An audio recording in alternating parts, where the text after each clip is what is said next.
शिक्षा नीति की जिसकी घोषणा जो है कल हुई है, इसमें क्या खास है उसको समझने की कोशिश करेंगे। तो खास बात यह है कि ये जो हमारी एजुकेशन पॉलिसी जारी हुई है वो 34 साल के बाद हो रही है। तो ये देखिए कि हम कितना लेट हो गए हैं। तो हर देश में जो है हर 10 साल पे उनकी एजुकेशन पॉलिसी का रिव्यू होता है। हमारे यहाँ जो है ये काम हो रहा है 34 साल बाद, 34 ईयर्स के बाद। तो काफ़ी लेट हुए, लेकिन चलो कुछ तो हुआ है, ये भी एक अच्छी बात है। तो इसमें क्या है उसको हम समझने की कोशिश करेंगे। तो इस पॉलिसी में बात की गई है कि हमारी जीडीपी का 6% जो है हम एजुकेशन पर खर्च करेंगे। तो ये जो बात की गई है ये बड़ी ही अच्छी बात है। ग्रेजुअली जो है हम 6% के लेवल पर पहुंचेंगे। लेकिन हमें ये समझने की ज़रूरत है कि ये जो रिकमेंडेशन है ये बहुत पुराना रिकमेंडेशन है। तो एक कोठारी कमेटी बनी थी और उस कमेटी ने ये सुझाव दिया था कि भारत को अगर एक विकसित देश बनना है तो 6% जीडीपी का एजुकेशन पे खर्च करना होगा। और ये उन्होंने कब सुझाव दिया था? ये सुझाव दिया था 1964 में, और आज हम चल रहे हैं 2020 में। तो देखिए कितना लेट हो गए हैं हम इस काम को करने में। और 2020 का मतलब भी ये नहीं है कि अगले साल से इमीडिएटली हम 6% पे पहुंच जाएंगे। इसका मतलब ये है कि ग्रेजुअली धीरे धीरे जो है हम बढ़ाएंगे। तो अभी हम 2.7% पे हैं, तो ये धीरे धीरे करके बढ़ाया जाएगा, 6 साल 6% तक जो है पहुंचाया जाएगा।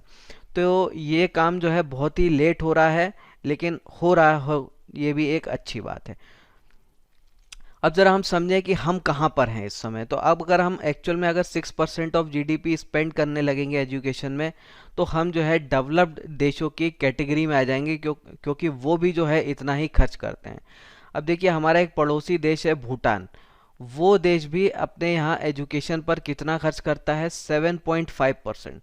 तो अपनी जीडीपी का 7.5% भूटान जैसा देश खर्च कर रहा है, जो कि हमसे जो है नीचे ही है। और अगर हम दूसरे की बात करें, अमेरिका हो, कोरिया हो, यूके हो, इस तरह के देश हैं, वो 5 से 6% जो है अपनी जीडीपी का जो है खर्च करते हैं। अब यहाँ पे अगर हम अपना कंपैरिजन करें तो हम आ जाते हैं 2.7% पे। तो हमारा जो जो खर्चा है एजुकेशन पे वो है सिर्फ 2.7% आज के समय में।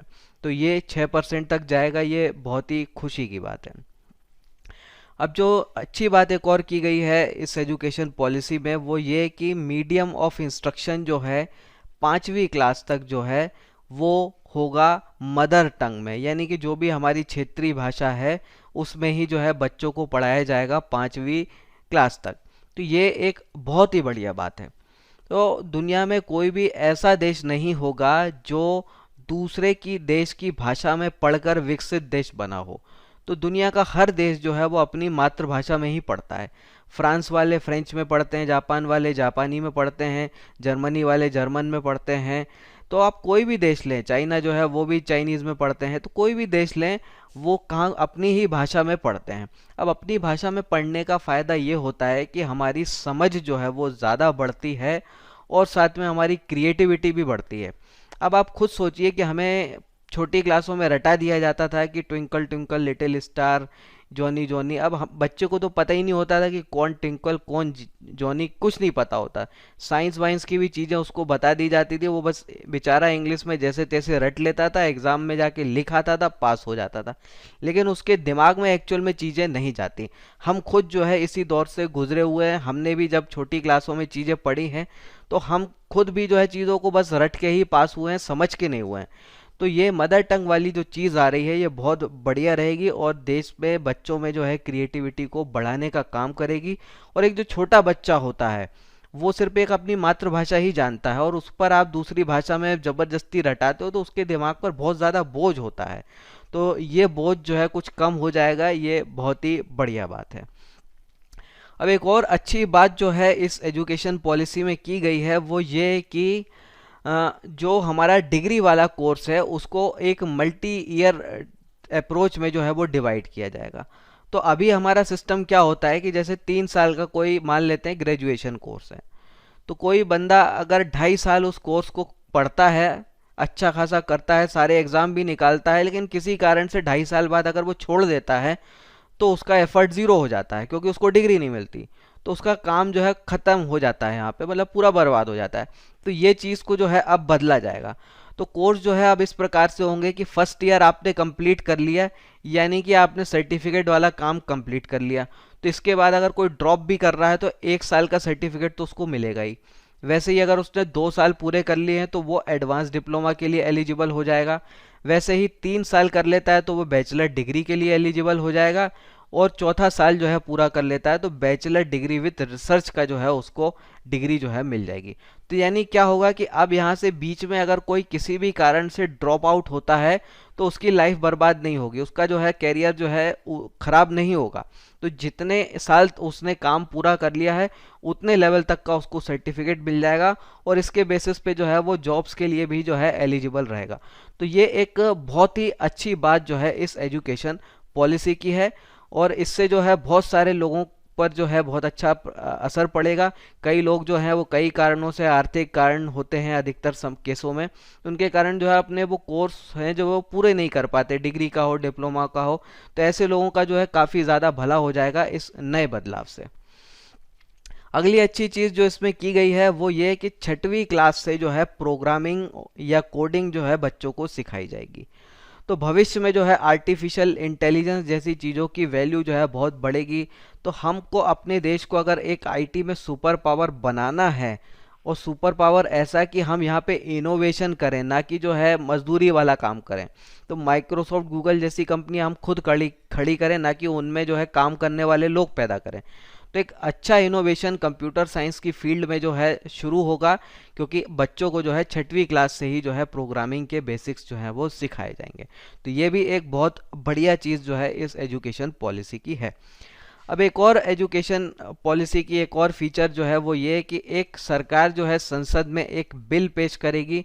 बिल का नाम हो सकता है नेशनल रिसर्च फाउंडेशन, और इस बिल के बाद जो है ये जब एक्ट बन जाएगा तो सरकार एक नेशनल रिसर्च फाउंडेशन करके जो है एक सेटअप करेगा, और ये जो संस्था होगी ये देश में रिसर्च का काम करेगी, उसकी फंडिंग से रिलेटेड जो भी काम होंगे वो। और यहाँ पे 8 वर्टिकल जो है यानी कि 8 एरियाज में जो है रिसर्च का काम होगा, जो कि science, technology, social science, arts, humanities इस तरह के होंगे। तो 8 एरियाज में जो है सरकार रिसर्च को जो है यहाँ पे बढ़ावा देगी, उसके लिए जो है एक नेशनल रिसर्च फाउंडेशन बनाया जाएगा। तो ये भी एक और बढ़िया फीचर जो है इसका हो जाता है। अब अगला फीचर हो जाता है ये कि अभी तक जो हमारा 10+2 वाला अप्रोच चल रहा था अब उसको ख़त्म किया जाएगा। तो 10+2 वाला जो सिस्टम है अब उसको ख़त्म किया जाएगा। अब उसकी जगह जो सिस्टम बनेगा वो है 5+3+3+4 वाला। तो यहाँ पे इस तरीके से जो है चीज़ों को बनाया जाएगा। तो पहला जो हमारा स्टेज होगा वो होगा फाउंडेशन स्टेज। तो यानी कि यहाँ पे जब बच्चा होगा तो उसको खेल खेल में चीज़ों को सिखाने वाला काम किया जाएगा। तो उसके ऊपर रटने वटने का, एग्ज़ाम देने का वो सारा बोझ जो है वो नहीं लादा जाएगा। उसको खेल खेल में चीज़ों को सिखाने वाला काम जो है वो होगा फाउंडेशन वाली स्टेज में। तो इस स्टेज के लिए जो एज रखी जाएगी वो 6 से 8 साल तक की रहेगी। फिर उसके बाद जो है प्रिपरेटरी स्टेज शुरू होगी, जो कि क्लास 3 से क्लास 5th तक होगी और 8 से 11 साल के बच्चों के लिए होगी। तो यहाँ पे स्टार्ट की जाएगी एक्चुअल जो है स्टडी वाला काम, और जो भी हमारा है वो शुरू किया जाए।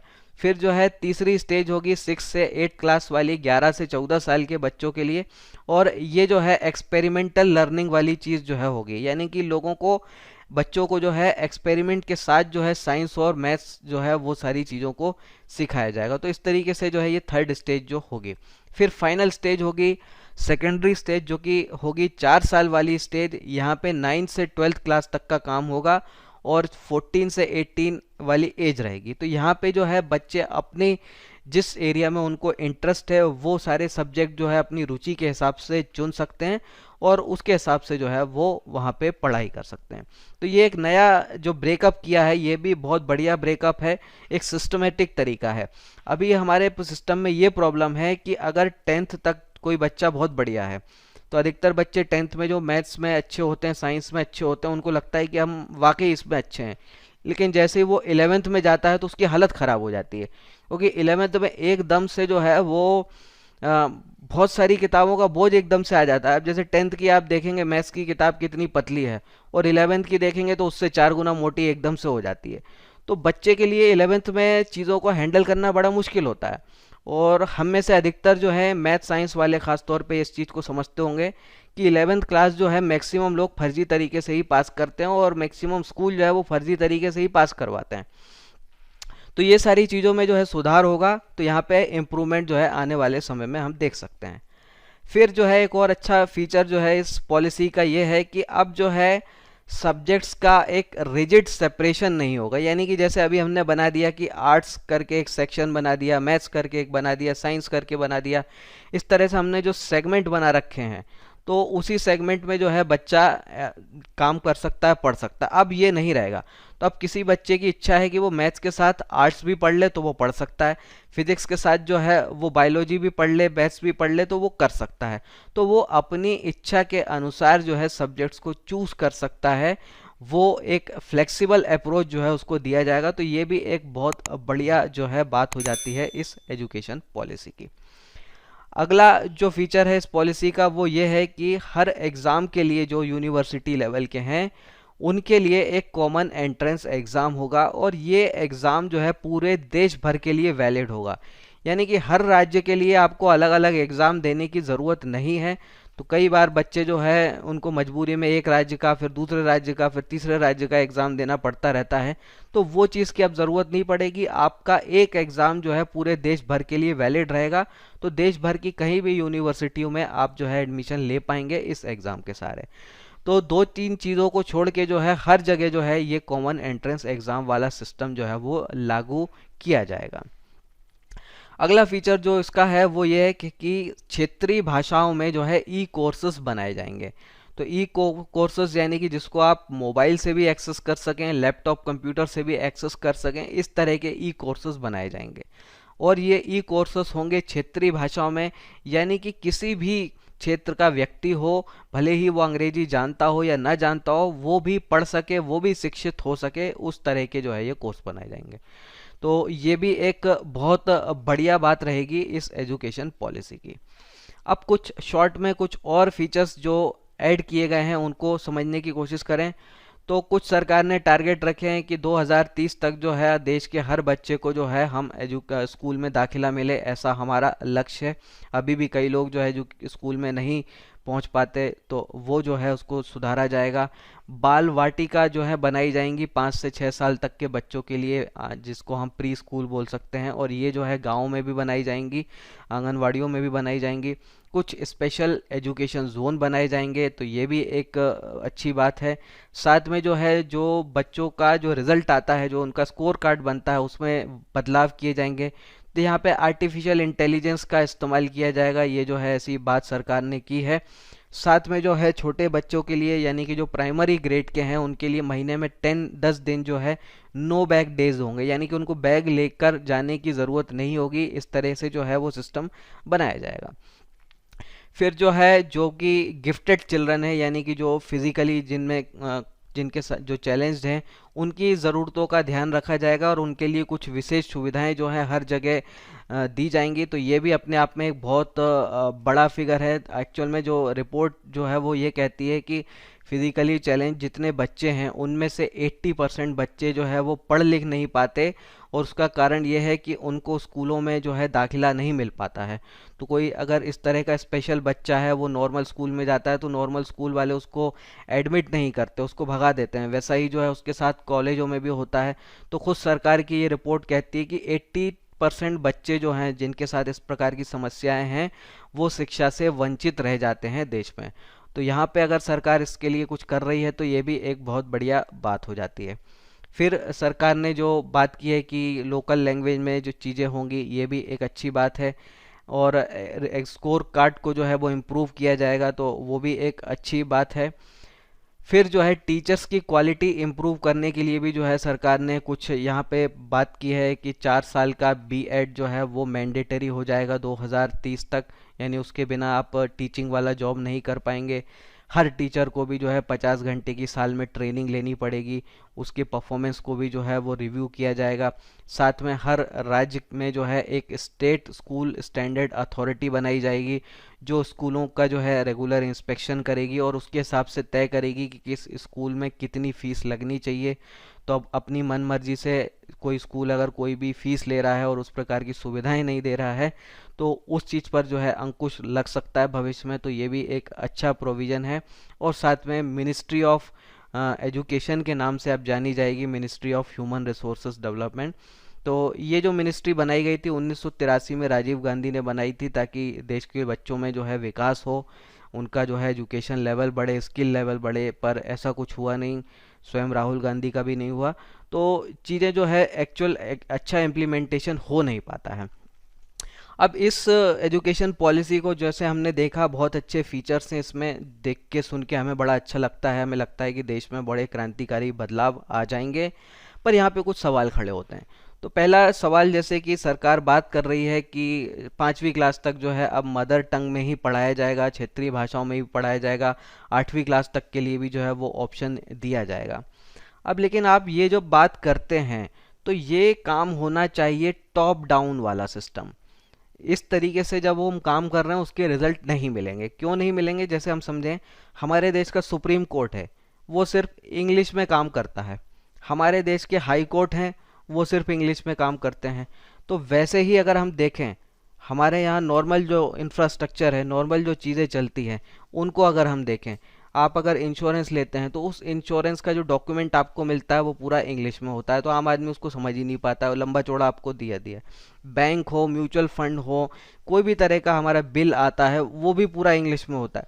तो जब देश में सारा का सारा टॉप लेवल का कम्युनिकेशन इंग्लिश में हो रहा है, तो नीचे के लेवल पे आप लोगों को मदर टंग में, अपनी क्षेत्रीय भाषाओं में अगर पढ़ा रहे हैं तो उसका फ़ायदा कैसे मिलेगा? तो वो फ़ायदा तो मिल ही नहीं पाएगा। और जब तक आप इस चीज़ को सही नहीं करेंगे, तब तक क्यों जो है पेरेंट्स चाहेंगे कि उनके बच्चे जो है क्षेत्रीय भाषाओं में पढ़ें? क्योंकि ऊपर जाके तो, आगे चल के तो उनका नुकसान होगा ना। तो वो चीज़ जो है सफल नहीं हो पाएगी। तो इस पॉलिसी में इस पर भी जो है कोई बात नहीं की गई है कि ऊपर के लेवल पे चीज़ों को कैसे सुधारा जाए। संसद के अंदर भी जो जो कानून बनते हैं वो भी इंग्लिश में बनते हैं, उसके बाद उनका हिंदी में ट्रांसलेशन होता है। तो जब आप देखिए कि इतने ऊपर के लेवल तक जो है हम अपनी भाषाओं का सम्मान नहीं कर रहे हैं, तो फिर नीचे के लेवल पे अकेला लोगों को पढ़ा के क्या फ़ायदा हमें मिलेगा? तो ये सोचने वाली बात है, इस पर जो है कुछ बात नहीं की गई है। फिर जो बात की जा रही है कि इतना बड़ा हमने बजट कर दिया, 6% ऑफ जीडीपी तक लेके जाएंगे, लेकिन सवाल ये होता है कि क्या ये पैसा ज़रूरतमंदों को मिलता है या जिनको नहीं मिलना चाहिए उनको भी मिलता रहता है? अब एग्जांपल दूं कि जैसे कि कोई गवर्नमेंट ऑफिसर है, क्लास 1 ऑफिसर है, उसके पास जो है करोड़ों की प्रॉपर्टी है, बहुत अमीर आदमी है, लेकिन उसके बच्चों को जब स्कूल में जाते हैं या कॉलेज में जाते हैं तो सरकार उनकी फ़ीस भर रही होती है। क्यों? क्योंकि वो एक रिजर्व कैटेगरी के आते हैं। तो क्या हो रहा है कि सरकार तो कर रही है खर्चा, फीस भी भर रही है, लेकिन क्या वो सही व्यक्ति को मिल रही है जिसको मिलनी चाहिए थी? नहीं मिल रही होती। तो हमारा पैसा जो है वो जाता नहीं है सही जगह, इसलिए रिजल्ट नहीं मिलते। वहीं कई लोग जो कि जिनकी आर्थिक स्थिति अच्छी नहीं है, जिनको सरकार की मदद की ज़रूरत होती है, वो नहीं मिलती है सिर्फ इसलिए कि क्योंकि जो है वो सामान्य वर्ग के हैं। तो ऐसी बहुत सी समस्याएं हैं कि एक्चुअल स्पेंडिंग जो है ऑन रिकॉर्ड, ऑन पेपर तो हमें दिखती है कि भैया इतना सारा एजुकेशन पे खर्चा हो रहा है, पर एक्चुअल में उसका बड़ा हिस्सा जो है वेस्ट ही होता है। और क्योंकि हमने जो है इसमें भी जो है जातिवाद जो है घुसेड़ रखा है। तो सरकार ने कोई क्राइटेरिया डिफाइन नहीं किया है कि कौन जो है किस चीज़ के लिए जो है एलिजिबल है, उसकी ज़रूरत क्या है, तो उसको तो हमने डिफाइन नहीं किया। तो आप क्लास 1 ऑफिसर है, उसके बच्चों को भी वो सुविधाएं दे रहे हैं तो जो कि होनी नहीं चाहिए, और जो गरीब है उसको भी नहीं मिल रहा है क्योंकि वो फलाना जो है जाति वर्ग का है तो उसको नहीं मिल रहा। तो हमने कोई क्राइटेरिया तो बनाया ही नहीं है कि किसको क्या मिलना चाहिए, किस चीज़ की क्या ज़रूरत है, वो हमने नहीं किया है।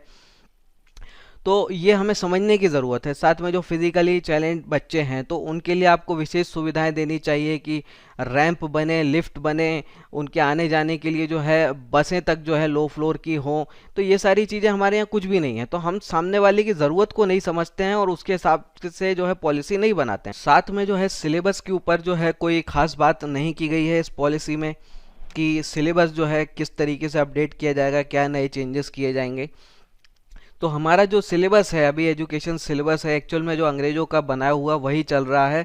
तो अंग्रेज़ों का काम था कि हम हमारे देश के लोगों को ये महसूस कराना है कि हम जो है निचले तबके के, हम इन्फीरियर हैं।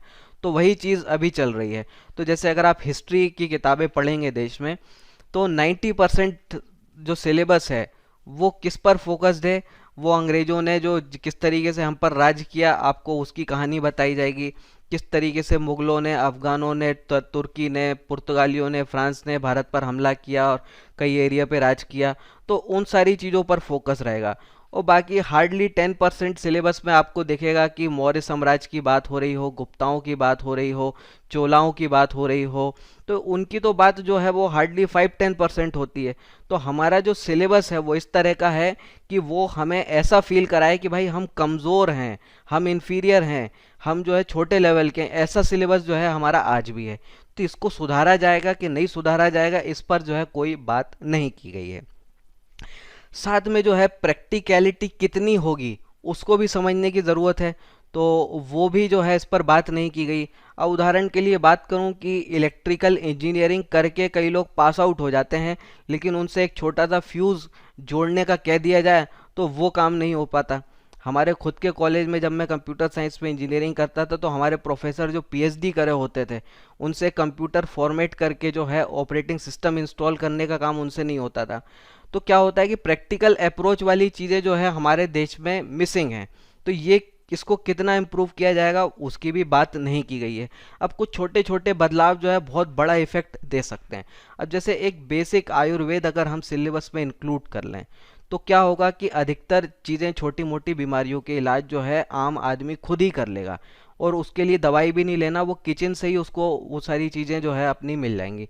तो अगर हम ये छोटी सी चीज़ जैसे जोड़ दें तो क्या होगा, जैसे हम योग को जोड़ दें तो क्या होगा कि हमारा काफ़ी पैसा जो है देश के लोगों का बचेगा, क्योंकि छोटे मोटे इलाज वो खुद कर लेंगे और बाद में यही पैसा जो है किसी अच्छी जगह खर्च होगा। तो ये इम्प्रूवमेंट की हमें ज़रूरत है कि हमारा सिलेबस जो है प्रैक्टिकल हो। अब जैसे चाइना के सिलेबस की बात करें तो बहुत ही हाईली प्रैक्टिकल है वो, ये हमारे यहाँ नहीं है। तो उनके यहाँ हर घर में जो है आदमी एक छोटा मोटा इलेक्ट्रिशियन है, ये सारे काम वो खुद ही कर लेता है घर का आदमी। तो ये चीज़ हमारे यहाँ नहीं है। तो ये प्रैक्टिकल अप्रोच को बढ़ाना चाहिए हमें, और इस पर भी जो है कोई विशेष बात नहीं की गई है।